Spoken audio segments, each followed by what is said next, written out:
Siguiendo el sermón de ayer sobre la Virgen María, me gustaría que nos diéramos cuenta de que cuando nosotros comulgamos,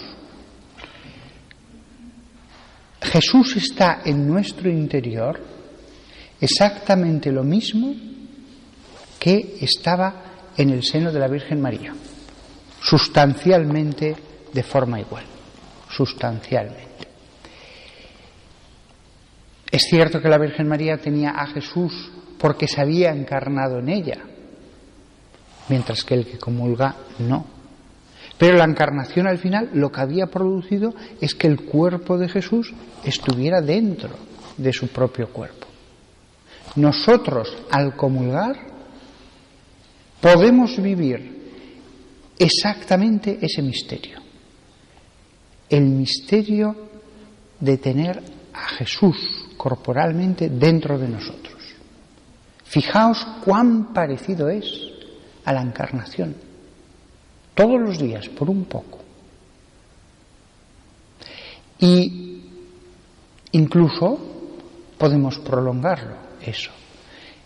Siempre me gustó tanto la anécdota que le escuché en un documental al secretario de Juan Pablo II, que él cuando iba a una misa, pues al final de la misa, claro, era el obispo, tenía que saludar a la gente, le saludaban, tal, pero enseguida que se apartaba, decía su secretario, yo ya sabía que él iba a estar 10 minutos en silencio, sin decir nada, en el coche, a mi lado, la acción de gracias. E incluso estoy convencido que si uno sigue teniendo presente a Jesús dentro de sí en el misterio de la Eucaristía, cierto que no sabemos cuándo desaparece esa presencia, cierto, pero si uno, digamos así, como que se aferra a ella, que se agarra, Señor, sigo hablándote como si estuvieras aquí porque desearía que no desaparecieras de dentro de mí, yo estoy convencido de que Él continúa, de que si nosotros no queremos soltarle, Él no nos suelta tampoco, aunque ya uno salga por la calle porque tenga que hacer su trabajo, porque tenga que hacer sus ocupaciones. En este sentido, podemos vivir este misterio de María todos los días. Todos los días sobre el altar, algo como la encarnación. Todos los días en nosotros entra lo mismo que en esa escena que hemos visto centenares de veces, la Virgen María recibiendo al ángel, el anuncio, y de pronto el Espíritu Santo que traía al cuerpo de Cristo. Ese misterio que hemos visto en cuadros, en estatuas, en retablos, lo podemos vivir aquí, en el reclinatorio al recibir el cuerpo de Cristo. Exactamente el mismo. Cada uno de nosotros puede vivir eso como la Virgen María hubiera vivido la venida de Cristo en su seno. Cada uno de nosotros puede vivir la consagración en el altar como la encarnación. Allí no había nada y de pronto aparece Él. Ahí solamente había pan, de pronto aparece Él. Él. Podemos vivir de un modo mariano la misa. Podemos imaginar a María sentada en un trono escuchando la misa. ¿Cómo escucharía la misa? ¿Qué dirían los apóstoles al principio? ¿Estaría con la comunidad cristiana? ¿Con ellos? No estaría en un lugar aparte, estaría con ellos. Pero qué devoción, qué concentración. Ahora nos la podemos imaginar también asistiendo, pero ya como reina, rodeada de los ángeles. Es cierto que hay muchas misas en el mundo, pero si uno se la imagina que está allí, la Virgen María siempre escucha toda llamada. Si la llamamos, viene espiritualmente hablando, no corporalmente, pero viene. Y está presente la Virgen en la misa, De hecho, en la misa la mencionamos una vez en el canon, también en el credo si se reza, y algunas veces en las preces, pero por lo menos en el canon siempre aparece la Virgen María. Y además, la liturgia, las rúbricas dicen, y el sacerdote al nombrar el nombre de María, inclinará la cabeza, como signo de reverencia. Por lo tanto, podemos introducir a María en la misa, María escuchando la misa, María adorando también, María recordando los misterios de su vida a través de la misa. El Padre Pío decía, recorro la vida de Cristo en la misa, sobre todo su pasión. La Virgen María, si vosotros os esforzáis en hacer oración a través de esto, distintos momentos, pues el Espíritu Santo os iluminará, que son momentos referidos a la vida de María. Y entonces, en este convento tan mariano, franciscanas de la Inmaculada Concepción, pues la misa puede tener ese tinte mariano. Ir a misa con María. Podéis profundizar cada vez más en la teología mariana de la misa.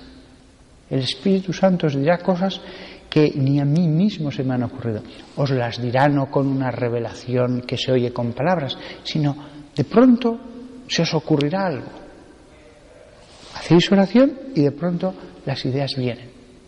Ideas que uno dice, pues debe venir de Dios, porque a mí difícilmente se me hubiera ocurrido. Desde luego, tened muy por cierto, que si ella la viéramos aquí con ojos visibles, ella atendería a la misa de un modo que ya su cara, su rostro, todo sería una predicación. Sin hacer nada extraño, solamente con su concentración, su recogimiento, el amor. Por ejemplo, la liturgia de la palabra.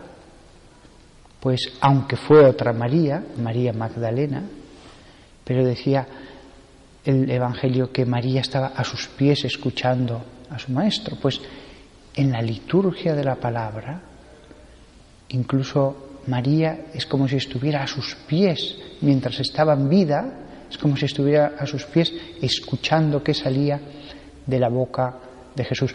Por supuesto no se ponía a sus pies, ella era muy discreta, pero ese ponerse a sus pies es más un espíritu que físicamente tener que hacer eso.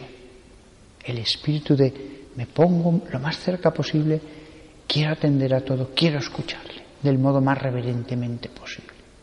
Y después de escucharle con los oídos, viene el momento de adorarle más que con los oídos, con la vista, porque se hace visible. También debe resonar como música, debía resonar como música en los oídos de María las oraciones que continuaban después de la lectura, también. Y después la comunión, María comulgando. No sé si os lo habréis planteado nunca, pero posiblemente el único sacramento que recibió María en toda su vida. María no fue bautizada, no tenía pecado original. María no se confesó nunca. ¿Qué pecado? Incluso venial hubiera podido confesar. María no recibió el sacramento de la confirmación. El Espíritu Santo descendió directamente sobre ellos. Pero eso no era el sacramento. No hubo un sacerdote imponiendo las manos, ungiendo. Dios directamente les dio el efecto del sacramento sin recibir el sacramento. No recibió la confirmación. No recibió el sacramento cristiano del matrimonio. Pasó por una ceremonia judía, pero no por el sacramento. El sacramento del orden, evidentemente no. Y ya solo nos queda uno, el de la unción de los enfermos. De la unción de los enfermos no hay total seguridad, pero en principio la unción de los enfermos es para purificar al máximo el alma antes de entrar al reino de los cielos, una vez que uno se ha confesado. Tampoco lo necesitaba María. Esto es una cuestión debatida. María, a pesar de todo, por recibir más gracias, pudo quizás recibir el bautismo, pudo quizás recibir la unción de los enfermos. Quizás sí. Pero tal vez no, tal vez no. Tal vez María solo recibió un solo sacramento toda la vida. ¿Quién sabe? Pues nada más, que todos vosotros, a través de lo mismo que ella tuvo, la Santa Misa, os transforméis en hijos de María, os vayáis pareciendo cada vez más a vuestra Madre, y que el Espíritu de María os ayude a acoger el cuerpo de Cristo. Que el Espíritu de María, invocándolo, os haga de maestro, os haga de ayuda, os dé gracias para vosotros mismos recibir con la mayor blancura, pureza, perfección, amor, lo que ella recibió después de prepararse toda una vida.